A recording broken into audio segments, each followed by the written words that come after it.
रद्द करने, आरपीएससी का पुनर्गठन, पेपर माफिया की गिरफ्तारी, राजस्थान के अंदर नकलें जो नकल चल रही है, नकल विरुद्ध जो कानून बना है उसकी सही ढंग से पालना नहीं हो रही है, और न्याय और कानून मंत्री की पोती नकल करते पकड़ी जाती है जोधपुर के अंदर। इससे शर्मनाक घटना नहीं हो सकती। राजस्थान के अंदर सिवाय आंदोलनों के कुछ भी नहीं चल रहा है। ये नौजवान सड़कों पे आरएएस भर्ती परीक्षा के अंदर आपने देखा कि भारतीय जनता पार्टी किस तरह हताश है। दो मुख्यमंत्री, प्रदेश अध्यक्ष और 40 विधायक और एक सांसद मंत्री जिस तरह बच्चों के बीच में बैठ के बात की, सीएम ने कहा एग्जाम की तिथि आगे बढ़ाएंगे, नहीं बढ़ाई। कितने लोगों की बात खराब करी, और उन बच्चों की मानसिक स्थिति क्या होगी जो आरएएस मेंस का एग्जाम दे रहे हो। जीवन में एक दो बार मौका मिलता है। दूसरा, फर्स्ट ग्रेड के बच्चे जो बैठे हैं भूख हड़ताल पे, मैंने उनको पहले ही कहा था कि निकम्मी सरकार के सामने कभी भूख हड़ताल जान के भी मत करना। भूख हड़ताल उनके सामने की जाती है और संवेदनशील लोग होते हैं। पोपा भाई का राज है राजस्थान के अंदर, फर्स्ट ग्रेड के बच्चे आंदोलन कर रहे हैं। हम लगातार 57 दिन से आंदोलन कर रहे हैं। सरकार हमारी अग्नि परीक्षा तो ले रही है, लेकिन भजनलाल जी आपकी भी छुट्टी हो जाएगी, ये तय है। हाँ, हम सड़कों पर आएंगे निश्चित रूप से। अगला जो हमारा पड़ाव होगा वो ट्रेन दिल्ली कूच या हाईवे पर होगा। उसके बाद आपसे नहीं समझेगा कि राजस्थान का नौजवान खुद जानता है अपने हक और अधिकार की लड़ाई। 1 लाख की आक्रोश रैली, जेल भरो आंदोलन, 57 दिन का संघर्ष, और उसके बाद सरकार के छूट तक नहीं रहेंगी। सरकार के किसी बड़े व्यक्ति ने बात नहीं करी।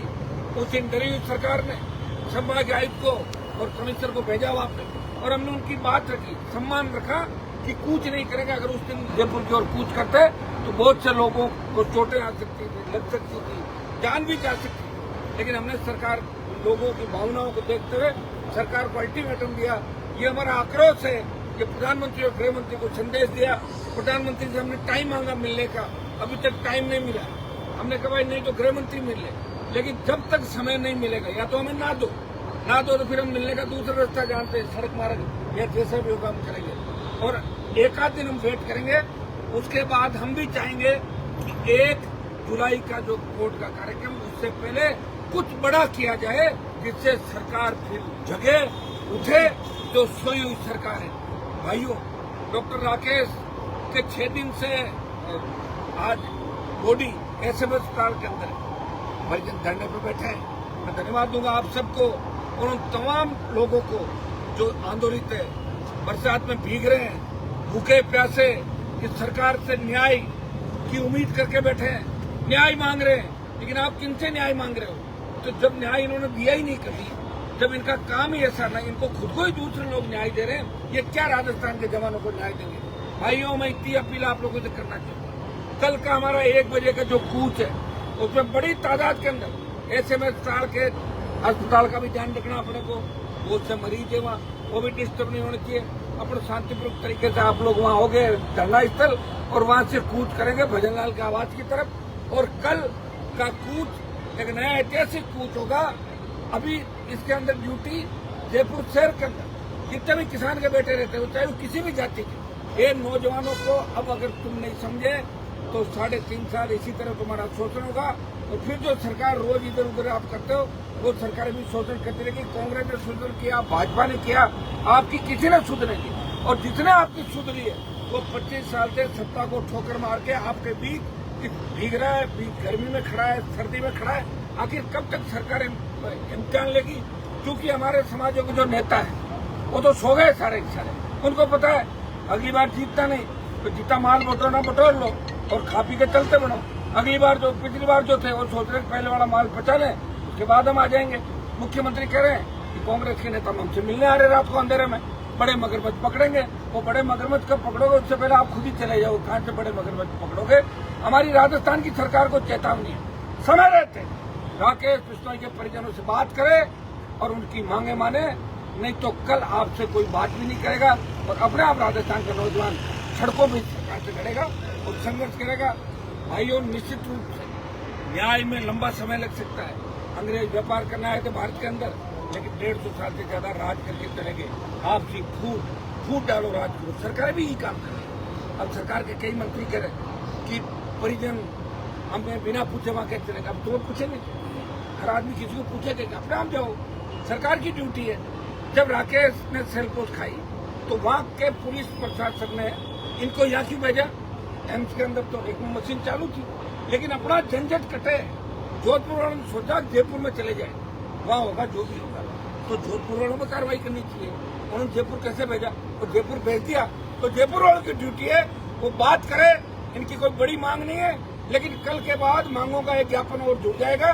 फिर न तो हम सरकार से बात करेंगे और न सरकार की तरफ देखेंगे। इसी तरह सरकार का सहयोग करते हुए और सरकार की ईंट से ईंट राजस्थान में बजा देंगे। तैयार हो जाओ, कल बड़ी लड़ाई हमें 1 बजे लड़नी है और कल आर पार की लड़ाई होगी। ये नौजवानों, बिना बुलाए, ये कोई बात का और शादी का कार्यक्रम नहीं है। यहाँ हर वक्त तैयार रहो। जयपुर में जो बैठे हो सारे आ जाओ। आसपास जो आ सके आसपास आ जाओ। ज्यादा दूर है वो रिजर्व में रहो, ज्यादा दूर वाला को यहाँ नहीं आना, क्योंकि उसका कल के बाद परसों पहले दिन और बड़ी रैलियां भी करनी पड़ जाए। इसलिए 50 किलोमीटर के एरिया के अंदर जितने भी नौजवान हैं वो अपने अपने साधनों से आए, जयपुर के अंदर फिर ताकत बताएं और फिर भजन लाल को संदेश दे कि हम जब चाहे कूच कर सकते हैं, हम जब चाहे इकट्ठा हो सकते हैं। आप ये मत सोचना कि 25 तारीख जितनी बड़ी रैली अगर हमें करनी होगी तो उसमें भी बाद में उससे भी बड़ी रैली जयपुर के अंदर करेंगे। हर जिला मुख्यालय में जाएंगे, जन सुनवाई करेंगे और आंदोलन करेंगे। लेकिन अभी हमारे जो मुद्दे हैं, एसआई भर्ती, आरपीएससी का पुनर्गठन, रोज जो घटनाएं राजस्थान के अंदर हो रही है, आप बताइए। आईसीयू के अंदर बलात्कार हो रहा है, थाने में बलात्कार, एम्बुलेंस में बलात्कार, अस्पतालों के अंदर इस तरह की घटनाएं, कोई सुरक्षित नहीं है। भाइयों, सुरक्षा की स्थिति आप देखो, कौन सुरक्षित है आप बताओ मुझे। एक डॉक्टर हमारे नागौर का रवि, जो वाटर कूलर में पानी भरने जाता उसके अंदर, तीनों भाई डॉक्टर, अच्छा परिवार है, और करंट आके उसकी मौत हो जाती है। और उस मामले में भी लीपापोती करे, जबरन पोस्टमार्टम करा के और उनको डरा रहे। ये कतई बर्दाश्त नहीं होगा। मैं भजन लाल सरकार को चेताता हूँ कि आप लोग डॉक्टर रवि शर्मा के परिजनों को भी न्याय दें, नहीं तो हम इस मामले को भी इसके साथ जोड़ते हुए तमाम जो मुद्दे 19 से 25 के बीच जिस तरह रेजिडेंट डॉक्टरों ने समय समय पर इस तरह आत्महत्या की, कई दूसरे मुद्दे थे, उसमें सरकार ने 6 साल के अंदर हमेशा बरगलाने के अलावा काम नहीं किया। मौका होता तो भाग के आ जाते हैं, घोषणा कर देते हैं और फिर भाग जाते हैं। सरकार हमें थकाने की कोशिश कर रही है, हम थकने वाले नहीं है भजन लाल जी। हमने वसुंधरा की छुट्टी कर दी थी, 7 समंदर पार चलेगी। आप तो हो ही क्या, आप समझ जाओ। आप भी इस बात को वार्ता करो, बात करो, बात करो, राजपक्ष का पुनर्गठन करो और राकेश बिश्नोई के परिजनों को न्याय दो। ये वही चीज जब मांग रहे, जो चुनाव से पहले मोदी जी, अमित शाह, इन लोगों ने कही थी कि सारी भर्तियां फर्जी है, पाताल से ढूंढ लाएंगे माफिया को, अपराध खत्म कर देंगे। कहाँ खत्म कर दोगे? आपसे तो कुछ भी नहीं हो रहा है। और सिंदूर के अंदर देखा नहीं कि अमेरिका ने पंचायती करके और तुम्हें चुप कर दिया था। कैसे लड़ रहे हैं इजराइल जैसे देश, कैसे लड़ रहा है यूक्रेन, छोटा देश होते हुए अपने मान सम्मान और इज्जत की लड़ाई लड़ रहे हैं। कौन सी लड़ रहे हो आप लोग? सिवाय मीडियाबाजी, सोशल मीडिया, भर दो सिंदूर। ऐसे कौन सिंदूर भर देगा? सबके घर के अंदर लाठी पड़ी भरवा लो, क्या सिंदूर है कि जाओ और तुम सिंदूर भर दो। कौन भर दे भाई सिंदूर? झूठ नहीं पड़ेंगे, जबरन सिंदूर भी भरने की सोच भी ले राजस्थान।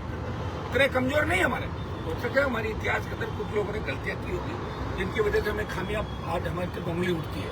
लेकिन मजबूत लोग भी थे, हमारा सूरजमल थे, हमारा प्रताप थे, कई ऐसे योद्धा राजस्थान के अंदर हुए जिन्होंने लड़ाई लड़ी, आज की रोटियां खाई और दिल्ली पे अगर कब्जा किया तो महाराज सूरजमल ने दिल्ली पे कब्जा कर लिया था।